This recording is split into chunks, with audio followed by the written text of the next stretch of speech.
Good afternoon, and welcome to today's career chat featuring actor and author Ro Brooks. We're so excited to have him here, interviewed by LaDonna from PGC MLS, and we hope you enjoy this educational and entertaining chat.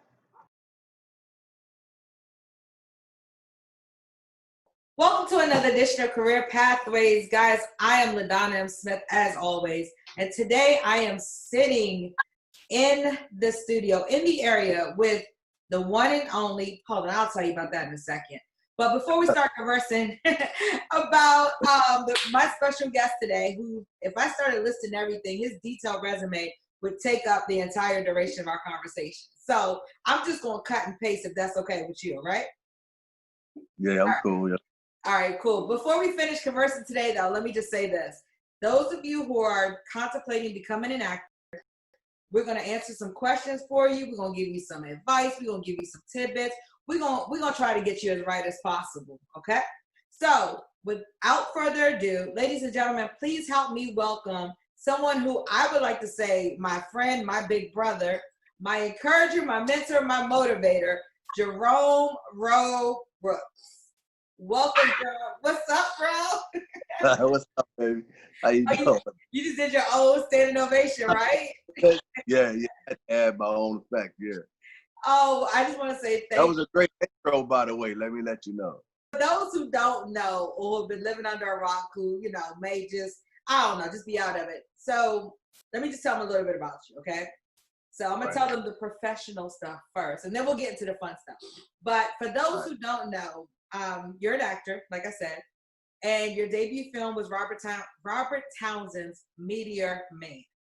I think I was about two. I'm kidding. You've done Road Trip, Beer Pong. You were in T.I.'s video with Justin Timberlake, Dead and Gone. That was real hot, real popular.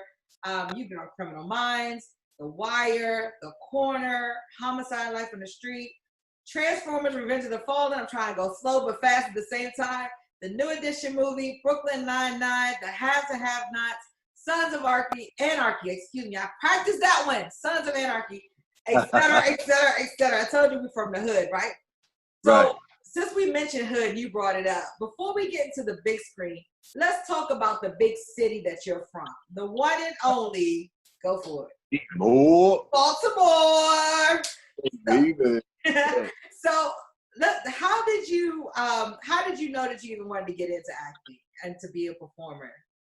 Man, look, I think everybody wanted to be an actor. You know what I'm saying? But for me, just being from the hood, watching television like we did, always falling in love with our, the young stars like Arnold and what's that, the Andy Griffin Show, and just all those little kids.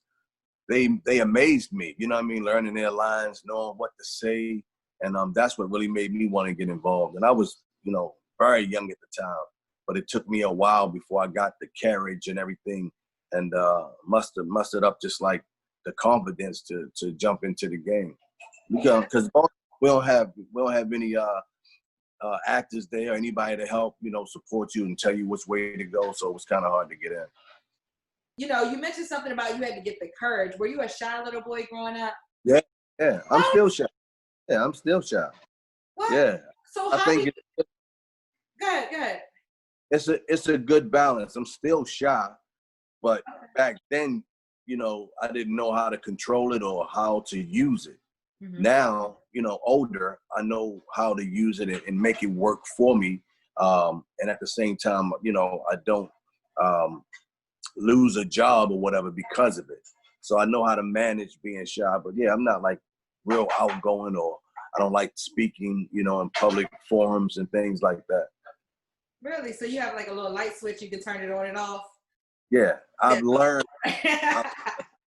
Learned how to channel it. I learned how not to let anything stop me from succeeding. So whatever I think that I may not have, or things that I feel that I have that may hold me back, I have to conquer those things. And, that's what it is. It's funny that you said that you're shy, because like I was looking through and just, I've been following you all the years and stuff. And I see a lot of the roles that you play are the good guy, right? I really don't recall a lot of like shoot 'em up, bang, bang, I'm about to go do something. I got. I've been kind of lucky, but go ahead. But what I'm saying is, like, you don't see that. Like, I see you as like, I guess for me, I'm kind of biased. I can't see you as a villain. You know what I mean? So, right. Is that something that you mandated? Was that like purely coincidence, or just me being, short and just that's all I saw? As far as, well, I think in the earlier part of my career, I had more roles that were violent, like abusive husband, the gangster, the killer, the psycho. I had a lot of that in the earlier part. And then, I figure like the longer you get into the game and you have management and agents and things like that, you can tell them what you prefer, So I would say, I don't want to do this, or I want to do a lot of that unless the storyline is something that's going to be uplifting at the end. So to make my role make sense, things like that. But I still dip in there. Like Sons of Anarchy, I was a bad guy. Mm-hmm. Well, I don't watch that show. Sorry, but wow, that's a great show. That's it. Just like I never got on like Game of Thrones and all them other crazy ones that everybody else is on. I'm too busy to watch a lot of TV. It's just I don't know. Yeah, I don't even watch television, to tell you the truth. If I get a chance, I'll watch a movie, but I really don't watch television. Let's take a break from the big screen right now. Let's just talk about the bigger picture, which is some of this stuff that's going on in the world right now. Okay. Okay. Tell me, what do you see? What do you see going on right now? Oh boy, I see a lot going on. A lot of negativity going on. I see a lot of positivity coming out of the negative things. I see Black upliftment. I see Black power. I see Black unity. I see people listening. I see others listening, not just whites, but every other color, brown and otherwise. I see people listening. They're finally hearing our story. They won't really completely feel what our ancestors went through or what we go through as Black people, but they empathize more now because they almost get it. You understand? And I think it's a good thing. The protesting is good, and sometimes getting a little rowdy is good too, just to add the period to the sentence, just to let you know that we're serious. No violence, but sometimes you gotta turn up a little bit because just waving a flag or carrying a sign might not get the attention that you want or that you need.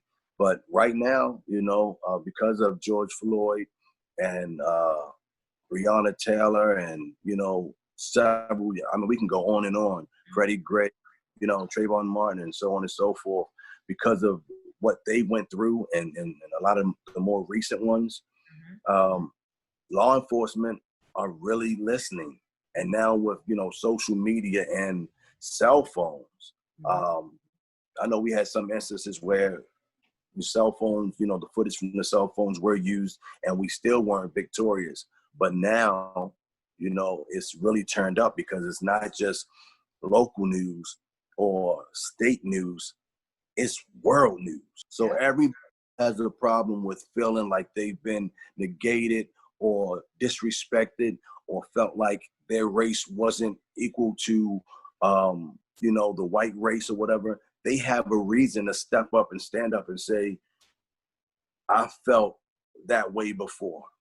I felt like he's feeling now or like she's feeling now. And, I want to speak up and say my piece. So that's what the world is doing now, all across the whole United States, all overseas.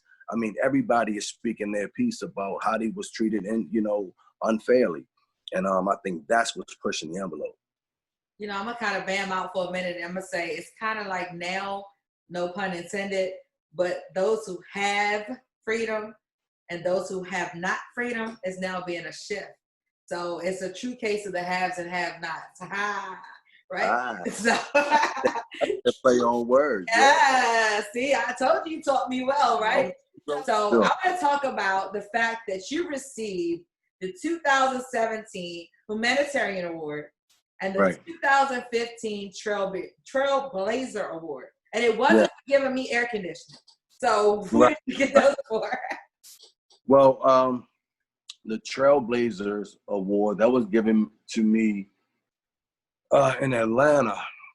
Mm-hmm. I got recognized in Atlanta, and forgive me, I cannot think of the guy's name who gave me that award. But the company is a really big company right now. They still do the Trailblazers. I think I was one of the first, maybe within the first 3 years, I was one of the first to be recognized with that. But they're still ongoing, still giving awards out. And they saw my grind because I also had a record store in Atlanta. Mm-hmm. Oh, right. And then you went online, right? Yep. So while I was down there, you know, I was acting and I had the store and I met these guys. I don't even recall meeting them prior to. I think they just, like most people do, watch you from afar, see what you're doing and whatever. So I got a call from them, and they knew my grind or whatever, and they've been paying attention to me, and they wanted to honor me with the Trailblazers Award because they felt like that I was a trailblazer, you know, in the industry. So that's what that was about. That was a great experience. That was one of my first awards, and I really, it's special because Atlanta is real special to me. You know, Atlanta is like my second home. So I really love Atlanta, and I really love that they recognized that I was there. The other one was the Humanitarian Award. In fact, I have it sitting right here. Yeah. Let me grab it. Right, do show. I mean, come on now. You see it? Yeah, I see it. I've only seen it in pictures, so this is hot. Yep. Yeah, this is it. So this is from Citrus Stars. Okay. That's the name of the company. And it happened basically, I think they all happened similarly, like the same kind of way, kind of, sort of, because I hadn't known that they were interested in, you know, doing anything for me. And I had gotten a call from my publicist, and she told me that they were interested in, you know, honoring me. And I thought that was great. I mean, it's always great when somebody recognizes your hard work, you know? So, I mean, I work hard, and I want people to really fall in love and believe what I do. You know, I don't want you to watch it and be like, oh, you can tell that's not real. But I want you to really get lost in my characters. So if I can do that, that's all I really want, you know, is for you to feel good. So if I get an award or somebody or any other kind of acclaim in the game, it's a plus, you know, because everybody don't get awards, you know, and it's some great, I don't get recognized, you know, when they should. But I feel blessed, man, to receive the ones that I have received, you know, and I thank God for both of those companies. So, I mean, thank God for those, but you know there's many more coming, you know what I mean? Yeah. I have to admit, and I try not to have a spirit of jealousy, but I was a little jealous for one particular thing that you got to do. That I'm gonna try not to get emotional when I do this, but you got to be you was in a commercial with the man who I wanted to marry for the longest time. Okay. And when I found out he got married, my heart broke.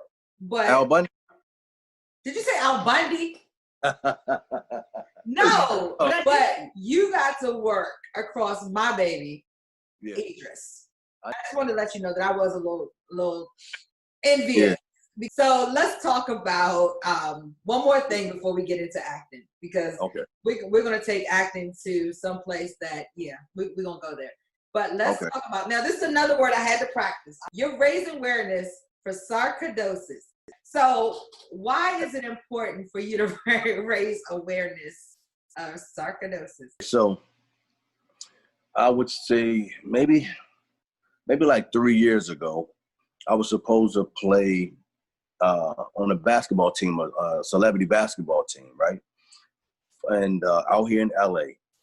And with the person who called me, who set it all up, she wanted me to be like the spokesman for sarcoidosis, because that's what it was going to be for, you know, bring awareness to that that illness. I didn't even know what sarcoidosis was, right? So I told her I would do it, and then I had to do like what do you call it, a PSA on it, right? So I did a PSA, and prior to, I just, did my own research to find out what sarcoidosis was. So what And is when sarcoidosis? I'm sorry, not to cut you off. well, What is it? it's a disease that attacks like a lot of different body functions. Like some Okay. people blind from it, some people die from it. Wow. Some people break out from it. Like it's all. I guess it depends on the individual. Bernie Mac died from sarcoidosis. Got you. Okay. And I didn't know that either at the time. And then as I started doing my research, I started seeing like, wow. And then I put something out on one of my social media pages, and I let people know what I was doing. And I had so many people contact me and say, I have sarcoidosis, or my father had sarcoidosis and he passed from it, or my aunt has it and she's living with it now. And I'm like, what? And I've never heard of it up until that point. So I felt like, and then let me tell you this, the celebrity game was canceled because another celebrity game was happening, I think, out of town, and it something happened with the dates or what have you. Mm-hmm. So it put hours off. So I never really got to really work, to do that celebrity basketball game, but I felt like I wanted to continue to support and talk about sarcoidosis and help bring awareness to it. And to the day, I still do it because, like I said, I didn't know about it. And all the people who I knew that was in my life, they had never heard about it. And then when I put it on social media, most people didn't know, but the ones that did know had some kind of experience with it through family members or what have you. So I was like, I'm going to continue to push this out here because more people need to know about sarcoidosis like they know about AIDS. It's killing people and we need a cure for it. So I felt like, since I'm already involved, let me go ahead and keep pushing the envelope. And that's what I'm doing still. That's hot. So I appreciate it because if nothing else, you have one more person that learned about sarcoidosis today or this week recently. So it actually, let me cut you off 1 second. I do have information on my website still that'll give you, the full information on what it really is in layman's term and doctor's terms. And it's like a full page on my website. What's the website, just in case somebody wants to look at it while they listen to us? The website is robrooks.com, ROBROOKS.com. Okay. Very simple. Got you. Okay, so now let's talk about, we had started touching on the fact that you said that you wanted to perform and be, in front of people. My grandmother and my aunt used to have me and my sisters perform for them all the time, but for change, for nickels and stuff like that. Ooh, so of course I was getting those nickels, man.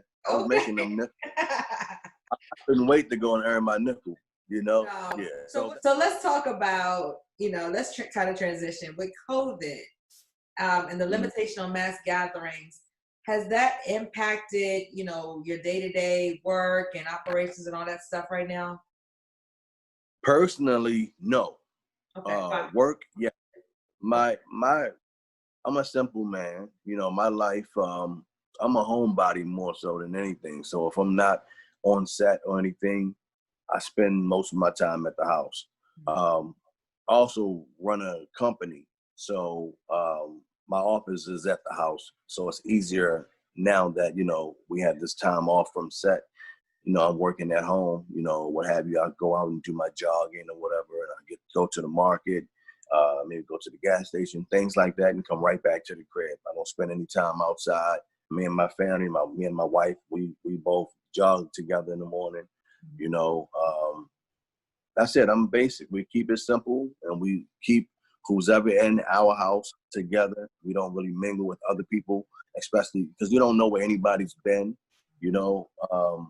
It's just dangerous, man. You got over 100,000 people that died from it already. It's not a game. It's not prejudice, and I ain't ready to go, so I'm trying to listen to, be wise about every move I make, because I'm the head of my family. I have to protect them at the same time. So yeah, we keep it really close to the house. And like I said, I'm a homebody anyway, so it really doesn't bother me that I'm not going out or being around a lot of people, because that's not me anyway. Because you're shy. So how do you make sure that you're staying up on your skills? What exercises are you doing? What things of that sort? Well, when I do watch film or what have you, I study it. I can't watch television or movies or anything just as a consumer or as a a fan of film. I have to watch it as like it's a job, it's homework. So I watch every aspect of, whether it be from the angles, whether it be a cinematography situation, whether it be the dialogue, the actors might say, how they say it, their body language.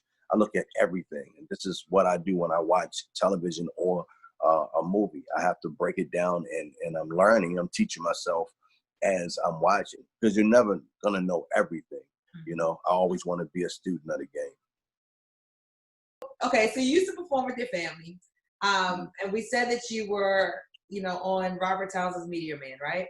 Yeah. How did you get to that point? Let's talk about your career path, because you went from, and I'm not discounting Meteor Man because that movie was huge for that time frame, but now to go from, Meteor Man to, let's just say, Have and Have Nots, to Medina, to all these things that you're doing now that are so much bigger. Your territory was so much enlarged.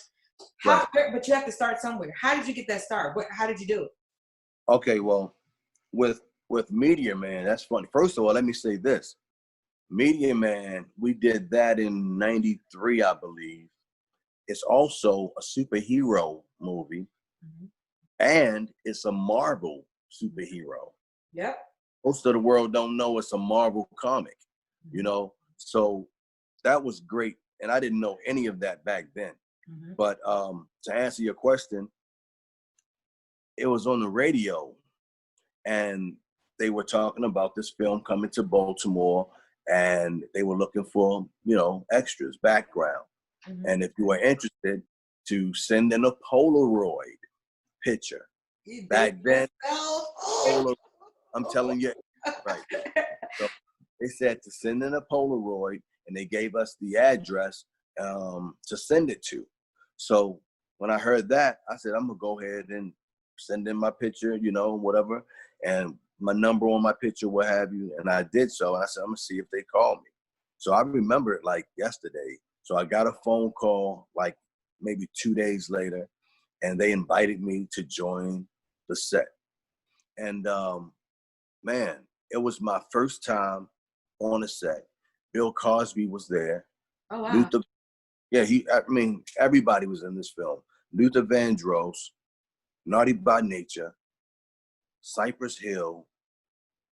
Oh man, it was, I think Patti LaBelle was even probably in it. It was so many actors, celebrities, huge celebrities, a part of this project. And I felt at home. I felt like I was an actor already. I got a lot of respect. They didn't treat me like a background. They didn't look down on me.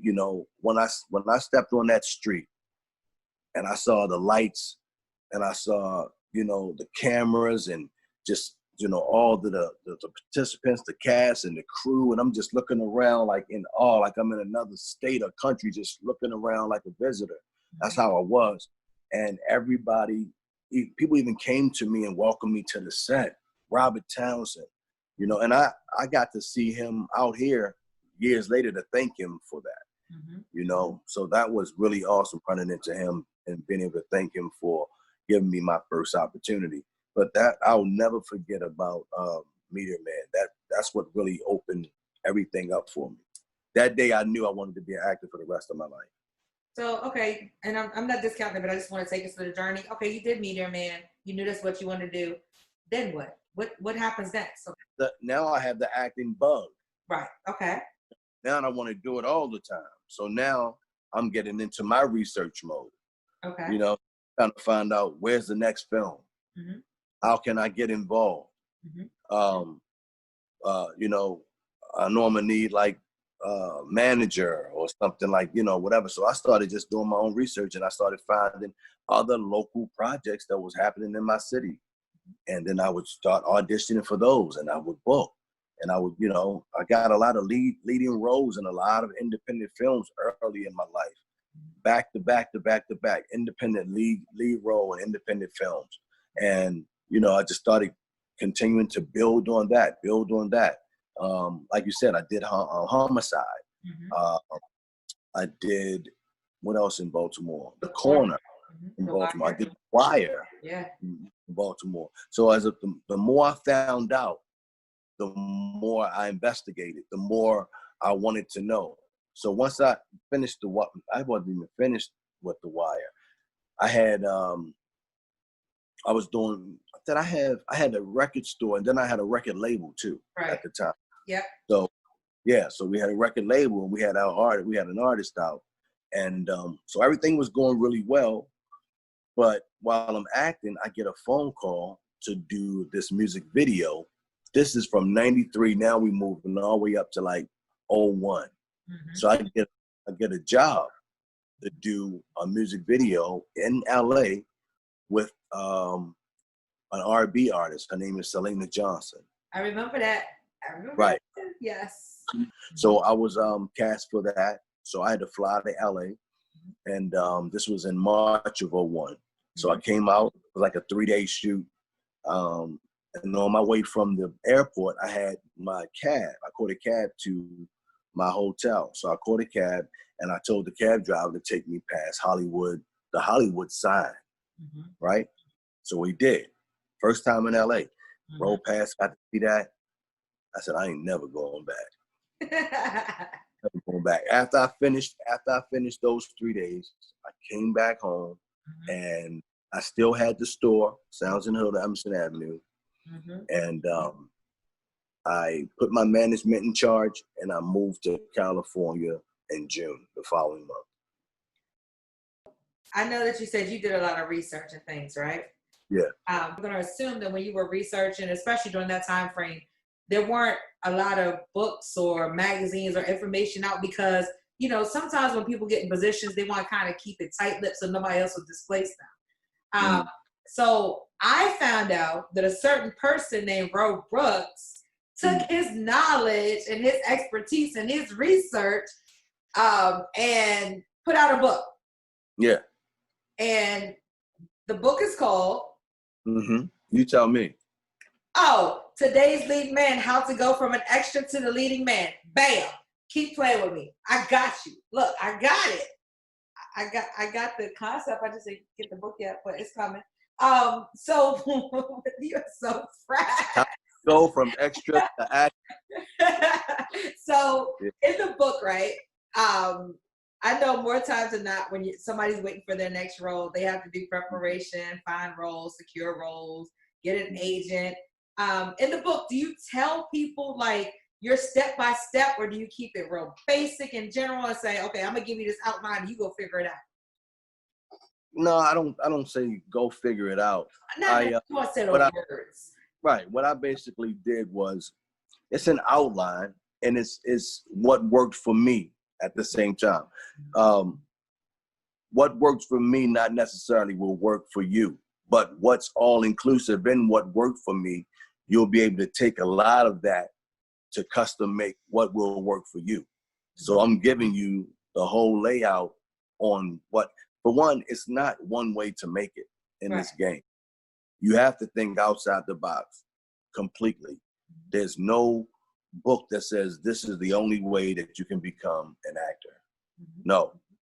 Hard work, perseverance, dedication, you know, all those things, belief in whoever your God is. Jesus is mine, you know. But you have to believe, you have to go hard, you have to have ambition, you can't take no, you have to have tough skin, you have to do things others won't do in regards to putting things down and sacrificing and going to another state to go to an audition. you know, that could be in New York, and you don't know you're going to get it. You just go by faith. You know, you just got to be that person and go all the way. And then, you know, once you get there, the things that people can't teach you is what's already in you, which is your own personality, which makes you different from everybody else. So nobody can duplicate you. So if you're in the room with someone who looks like you, they aren't you, because you're going to bring something different. And I try to tell people, don't get caught up on somebody that they think may look better than them or may act better than them or what have you. Just know that you bring something different to the party, and you have to let that casting director see that. And when they see something different, that's what they gravitate towards. So you have to be confident. You can't go into a room not being confident, because it shows, and you'll lose the job before you speak a line. So you said that. So what is the Ro Brooks niche? Like, what makes? And I'm only asking because you know you mentioned it, right? But what makes you you? What makes you unique? What gives you the you and unique? You can't really control what it is that people find, you know, impressive or rememberable about you. You just have to take it and run with it. Because if I'd rather that than you not remember me at all.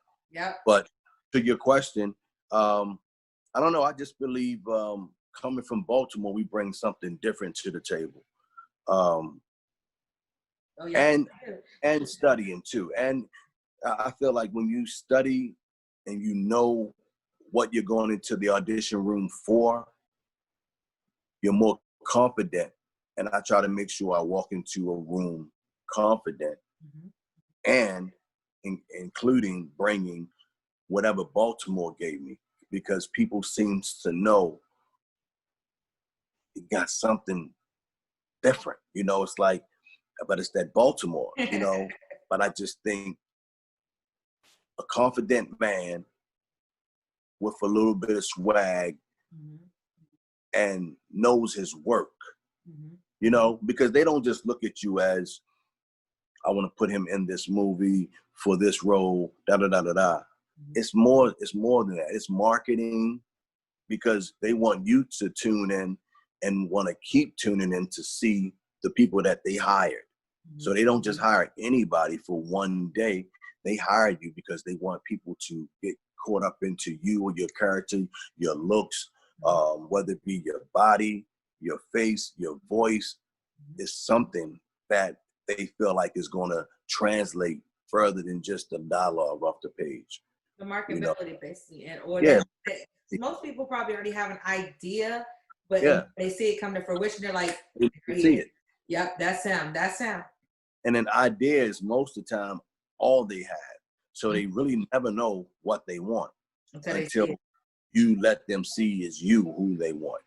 You know? So when you audition for a role, a lot of people get it twisted when they go into a room and they try to give the casting director what they think the casting director wants to see. They do too much. When you're supposed to go in and give them what you want them to see, right? Right. Because they don't know what the scene could be.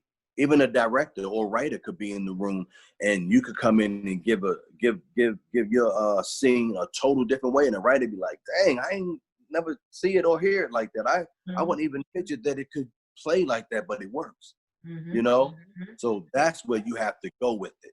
And you know, like I said, for me, man, back to that, I just think it's whatever Baltimore made me that made me,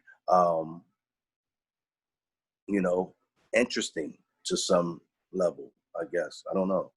Okay, so when we were talking about how, you know, you transitioned from being an action to a leading man, you researched, but did you take any classes? I didn't take any classes. Okay. Well, I won't say I didn't. I'll tell you what I did. Official classes, let's put it that way. I'm going to tell you what I did. Okay. When I got here, I went to this one class on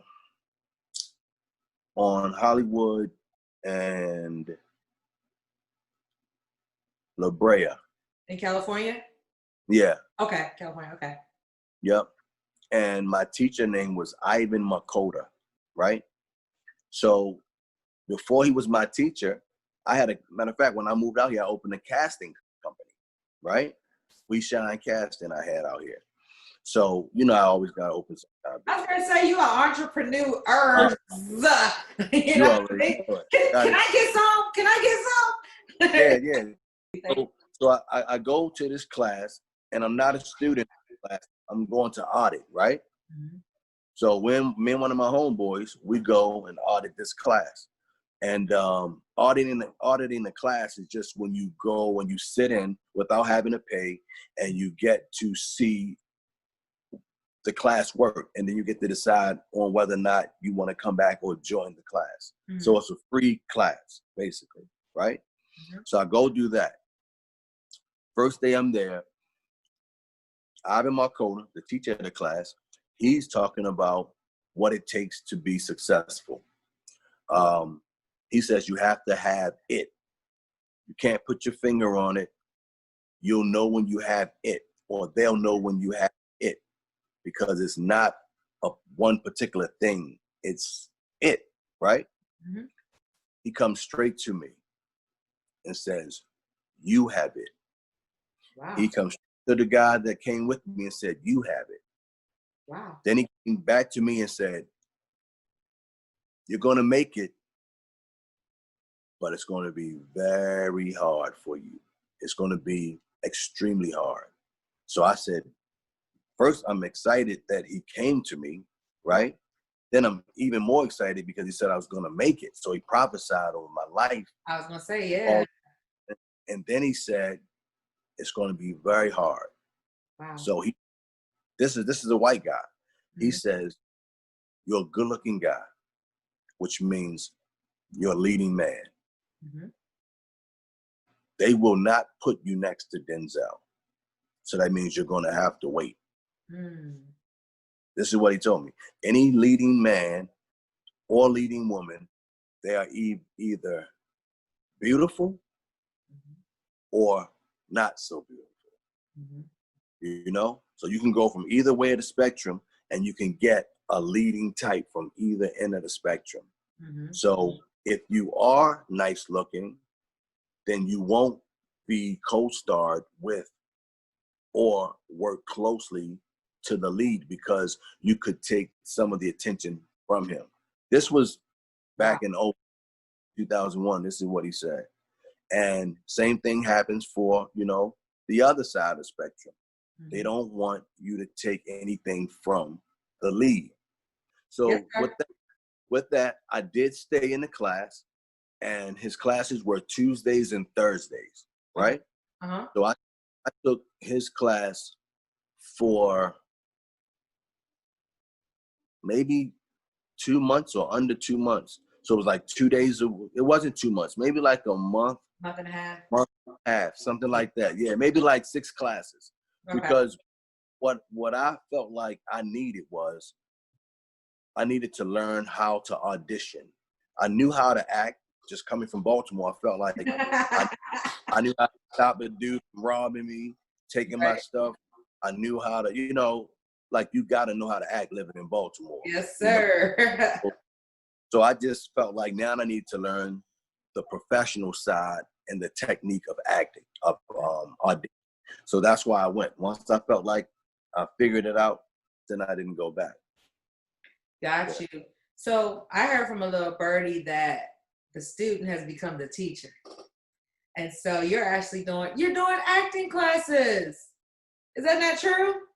You look at me being an aspiring actor, then becoming an actor, then learning what it takes to be an actor and putting it into a book. Mm-hmm. Then from taking it and put it into a book, now you teach the acting classes. You know, for me, you know, I know I didn't have anybody around to teach me the game. Mm-hmm. And I'm a provider. Mm-hmm. So I feel like whatever I learn, I want to bless the industry. So I make sure when I learn it, I can give it back. So as long as I continue to learn, I'm gonna find another lane to give it to somebody else.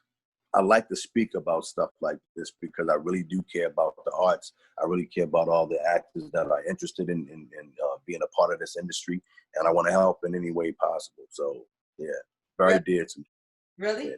Yeah. Is that what you say? You really want to help and you really want to do all that stuff, right? That's what I do. So I'm getting ready to put you on the spot then, Mr. Teacher, evolutionary teacher. Okay, so since you teach acting classes, let's do an acting exercise. No, we're not. What? Why we can't? What? So you just ruined my dream. What happens to a dream deferred? Come on now. Like, I can't get 30 seconds. What you want? What you want? No, I don't know. You're the teacher. I have never been an extra. Here's something for you. All right. So go. In acting, you have to be able to pronounce words clearly, right?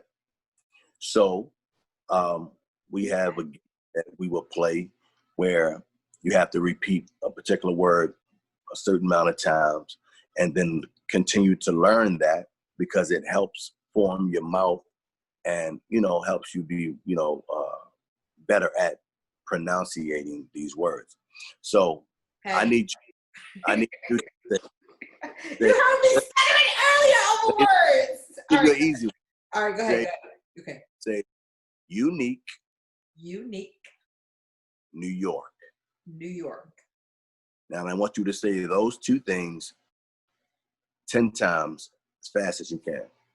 Unique New York, unique New York, unique New York, unique New York, unique New York, unique New York, I can't do it. That was like 8, right? That was okay. That was okay. I have my eyes closed. I'm sitting there looking like, okay, unique New York.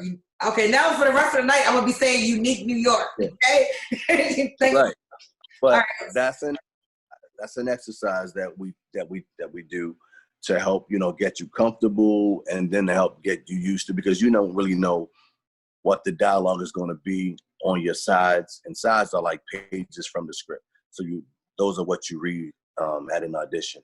So you never know what's going to be there, but you don't want to go to an audition and can't pronounce a word in your script because it's like, that could be why you don't get the job. So let me ask you this: what is your favorite role that you've done so far? I don't know. I wouldn't. Every role that I've ever look, because it's so hard to book a job. I don't care whether I had one line or I had 100 lines. I think all of my roles that I've ever played plays a significant role in my life. So yeah, I really can't name a particular role because they all mean something.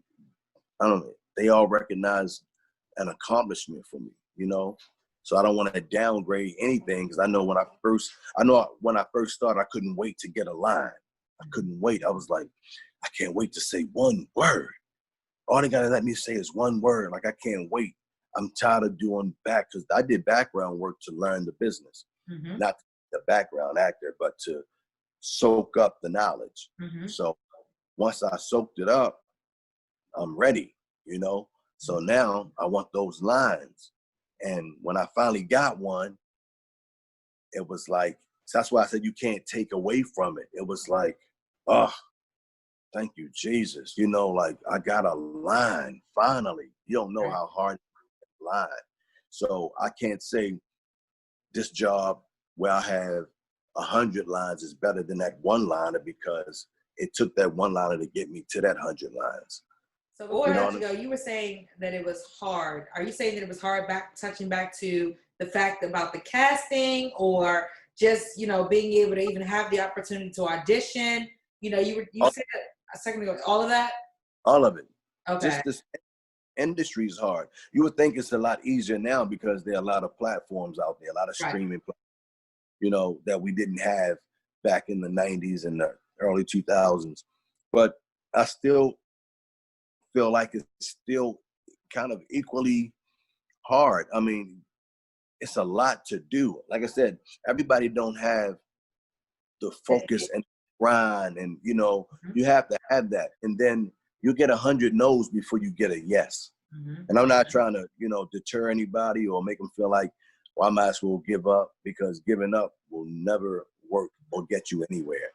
I feel like as long as you never give up, you'll succeed. But just know there will be some bumps in the road, and you just have to either maneuver around them or bang through it. But you'll get it done.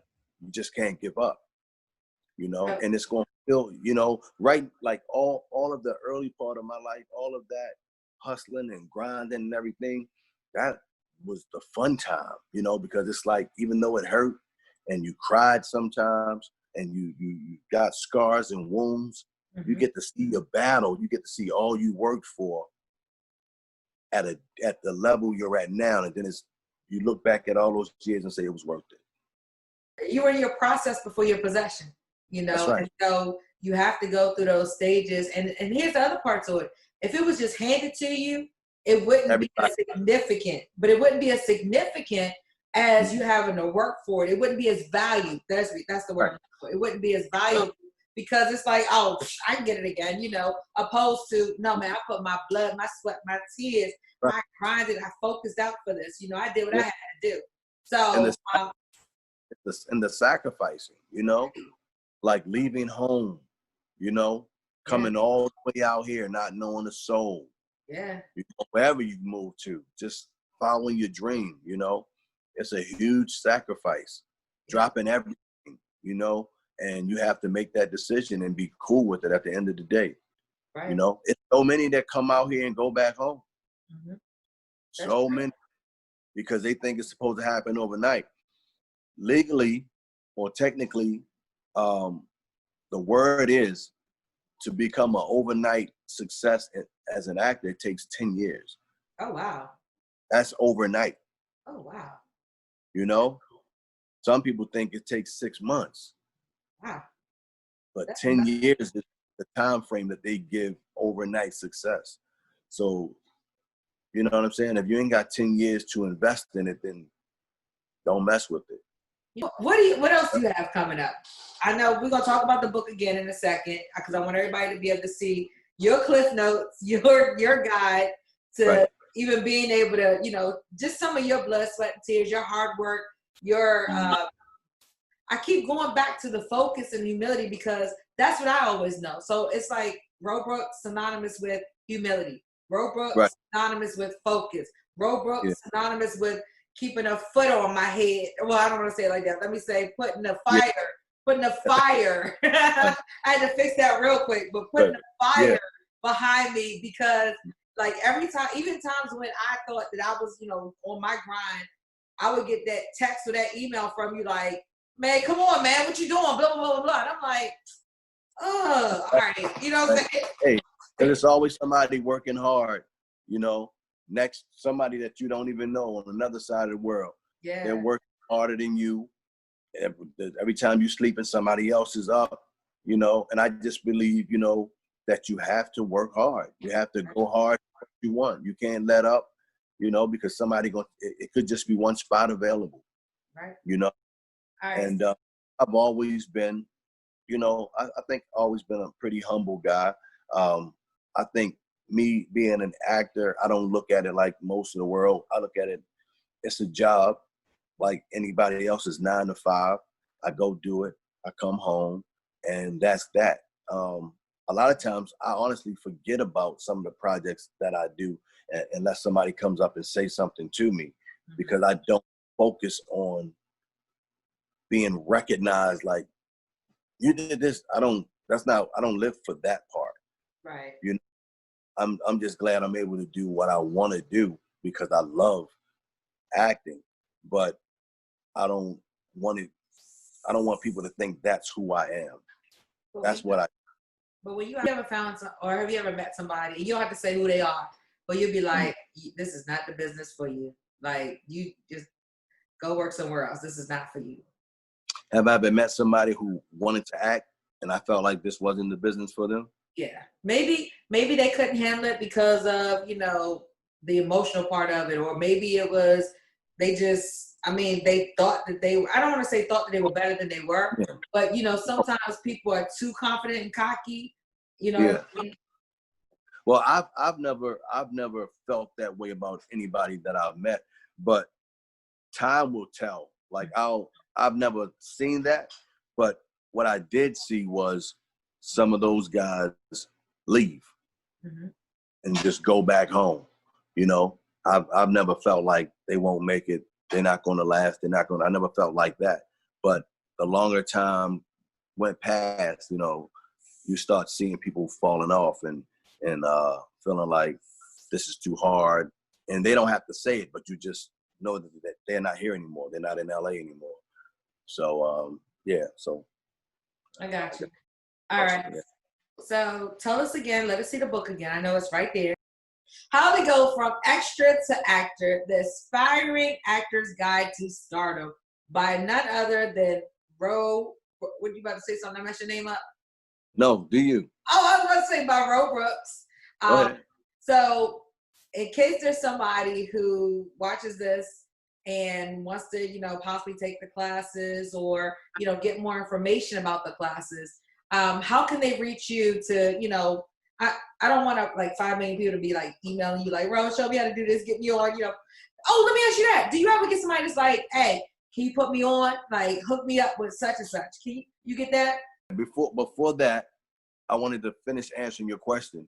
You can get a book. You can get a book. Such a bully. robrooks.com. You can buy my book at robrooks.com. You can buy the book, but also you could leave me messages or what have you on the website as well, you know, or on my social media, you know. Instagram is robrooks_, and I use that one more than anything. Facebook, I'm on there at times, but mostly I'm on Instagram. So Facebook is Ro Brooks, and just Ro Brooks. Instagram is Robrooks_, and Twitter is Jerome Ro Brooks. All right. So if somebody is watching this that we just done for the library system, start inboxing you and sending you all these messages, you can just be like, well, that's where you go. I'm telling you where to go. But I'm saying, are you follow me? Let me know that you watch LaDonna's show, and I'll follow you back. And so are you gonna actually respond, or is it gonna be your assistant? They just want to know now. No, I'll respond. they just want to know. They say they watched your show, you know, and they're following me. I'll follow them back. And I appreciate you. I'll talk to you in another what? We talk every 5 years? Okay, I got you. Whatever. Love you, baby. Take care. Love you more, babe. Talk to you later. Thanks again. Cool. Bye-bye. No doubt.